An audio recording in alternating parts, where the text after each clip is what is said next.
July 8, 1947. The Army Air Forces has announced that a flying disc has been found and is now in the possession of the Army. 1947 vasarą Naujosios Meksikos dykumoje netoli Rosvelo miestelio įvyko incidentas, kuris tapo garsiausia NSO istorija pasaulyje. Po audros vietinis rančo savininkas Viljamas Brazelis savo žemėje aptiko neįprastų nuolaužų, lengvų metalinių fragmentų, gumos likučių ir keistų konstrukcinių detalių. Apie radinį buvo pranešta kariškiams ir netrukus į įvykio vietą atvyko Rosvelo karinės oro bazės pareigūnai. Tai, kas nutiko toliau, pavertė šį atvejį pasaulinė legenda. 1947 metais Liepos 8 dieną vietinis laikraštis Roswell Daily Record išspausdino antraštę, kuri tapo istorinė. Kariuomenė paskelbė, kad buvo surastas skraidantis diskas. Šis pareiškimas buvo paskelbtas oficialiame Rosvelo karinės bazės pranešime spaudai ir akimirksniu sukėlė milžinišką visuomenės susidomėjimą.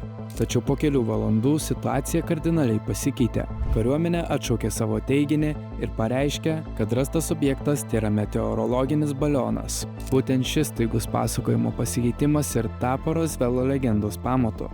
Remiantis enciklopediniais ir istoriniais šaltiniais, įskaitant Encyclopedia Britannica, pats incidentas tuo metu nebuvo laikomas ypatingu. 1947 metais Jungtinėse valstijose buvo fiksuojama daugybė pranešimų apie vadinamąsias skraidančias lėkštes. Tai įvyko šaltojo karo pradžioje, kai kariuomenė aktyviai testavo naujas, dažnai slaptas technologijas. Vis dėlto visuomenės akyse būtent Roswell išsiskyrė dėl vienos priežasties – pradinio kariškių pareiškimo formuluotės. Praėjus keliems dešimtmečiams Rosvelo istorija buvo peržiūrėta iš naujo. 1990-aisiais Jungtinių Amerikos valstijų oro pajėgos paviešino išsames ataskaitas, kuriuose teigiama, kad Rosvele rastos nuolaužos buvo susijusios su itin slaptu projektu Mogul. Tai buvo aukštuminių balionų sistema, skirta fiksuoti galimus Sovietų Sąjungos branduolinius bandymus.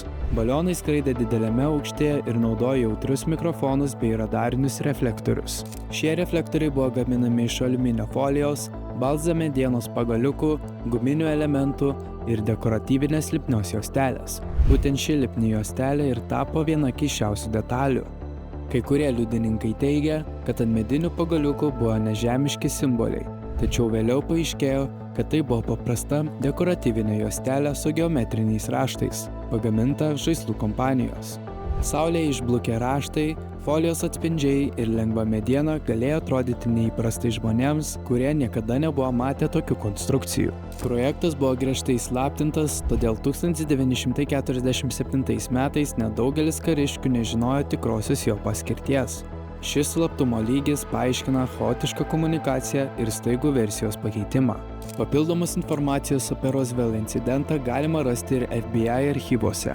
Dokumentai rodo, kad biuras fiksavo visuomenėje plintančius pranešimus apie skraidančius diskus, tačiau nėra nei vieno įrašo patvirtinančio nežemiškos kilmės technologijas ar biologinius radinius. Jeigu domina istorijos, kur dokumentai susiduria su mitais, o vienas netikslus sakinys pakeičia viską, paspauskite patinka ir prenumeruokite technaujienos.lt. Grįžkime prie Roswello. Laikui bėgant, Roswello istorija buvo papildyta naujais elementais. Pasakojimais apie rastus ateivių kūnus, slaptus angarus ir technologijų atvirkštinę inžineriją.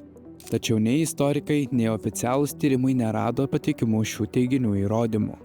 Dauguma šių detalių atsirado tik po kelių dešimtmečių, kai Roswell jau buvo tapęs populiarios kultūros fenomenu. Vienas garsiausių tokių pavyzdžių – vadinamasis Alien Autopsy filmas, paviešintas 1995 metais. Tuo metu jis buvo pristatomas kaip slapta 1947 metų Roswello įvykių medžiaga, rodanti tariamą moteriškos lyties ateivio kūno skrodimą. Tačiau vėliau buvo patvirtinta, kad filmas yra visiška klastotė. Jis buvo nufilmuotas Londone, Jungtinėse karalystėse, o ateivio kūnas – specialiai sukurtas rekvizitas lėlė, pagamintas specialių efektų meistro Johno Humphrey. Šis atvejis tapo aiškiu pavyzdžiu, kaip Roswello istorija per dešimtmečius buvo apauginta naujais mitais. Įdomu tai, kad 1947 metais jokiuose oficialiuose dokumentuose nebuvo kalbama apie rastus ateivių kūnus. Ši detalė atsirado gerokai vėliau. Tik 8 ir 9 dešimtmetyje kai kurie buvę kariškiai pradėjo teigti, kad Roswell'e esą buvo rasti nežemiškos kilmės kūnai slapta pervežti į karinę bazę. Šie pasakojimai sukėlė naują susidomėjimo bangą ir dar daugiau įtvirtino legendą. 1994 metais Jungtinių Amerikos valstijų oro pajėgos paskelbė ataskaitą, kurioje teigiama, kad jokie ateivių kūnai nebuvo rasti, o liudininkų pasakojimai greičiausiai susiję su kitu slaptu projektu bei vėlesniais aviacijos testais. O 1997 metų papildomoje ataskaitoje pasiūlytas konkretus paaiškinimas.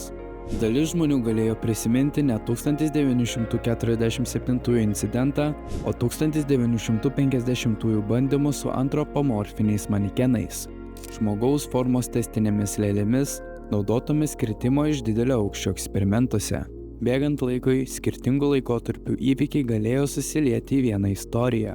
Tai nebūtinai reiškia, kad liudininkai melavo. Tačiau tai aiškiai parodo, kaip atmintis, slaptumas ir dešimtmečius trunkanti paslapties aura gali sukurti pasakojimą, kuris tampa galingesnis už pirminius faktus. Svarbu suprasti, kad Roswell'o incidentas vyko laikotarpiu, kai visuomenė buvo ypač jautri slaptumui.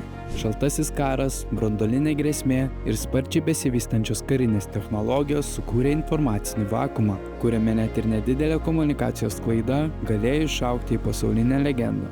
Šiuolaikiniai astronomijos ir mokslo leidiniai pabrėžia, kad daugelis to meto NSO pranešimų buvo susijęs su balionais, eksperimentiniais orlaiviais ar natūraliais atmosferos reiškiniais.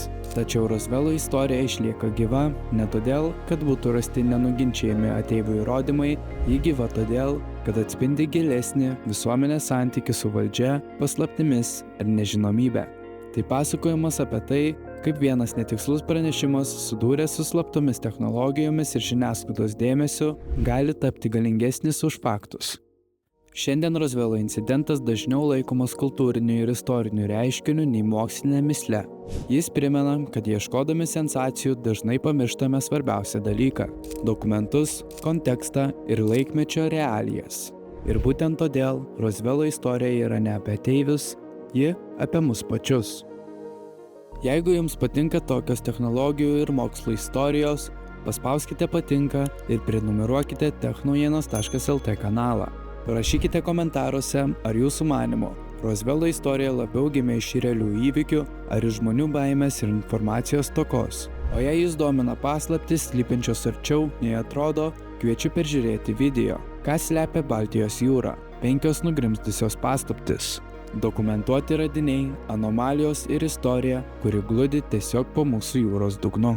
Ačiū ir iki.